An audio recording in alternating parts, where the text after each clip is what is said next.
ضمیرګل د تکیانا دا ملګری تپوس کوي چې زه د شوګر مریض یم او زما شوګر دومره شدت اختیار کړی دی چې زه د ډیر شوګر د شدت د لاسه لوګه نشم برداشت کولی او ماته تکلیف ډیر زیات وي نو زه به د روجو سکوم. دا بنده ډاکټر له به د روجې نه مخکې لاړ شي بلکې یوازې دا مرګره نه بلکې هر نارینه زنانه چې د شوګر مریض وي او هغه وي چې روجه اونیسم کنه نو د روجې نه یو ورځ 2 ورځې وړاندې ډاکټر له دې لاړ شي او ډاکټر ته د خپل مرض ذکر کی هغه به چیک اپ وکي دا غي نه پس به ورته وای چې ته روجه نیسا یا منیسا. ډاکټر ورته وی روجه نیسا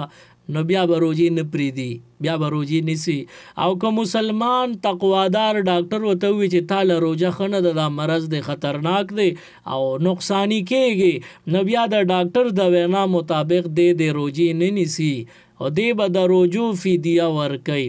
او که فرض کدی خشو نو بیا به دغه قضا ټولې روجې نیسي. که فدیه نه ورکړي خو قضا روجې ونوي غاړه آزاده که فدیه ورکړي و دی بیا صحتمند شو نو قضا روجې به ټولې نیسي غاړه به آزاده کی او کومه فدیه چې د ورکړي و نو هغه د طرف نه نفل شو اسې خیرات شو.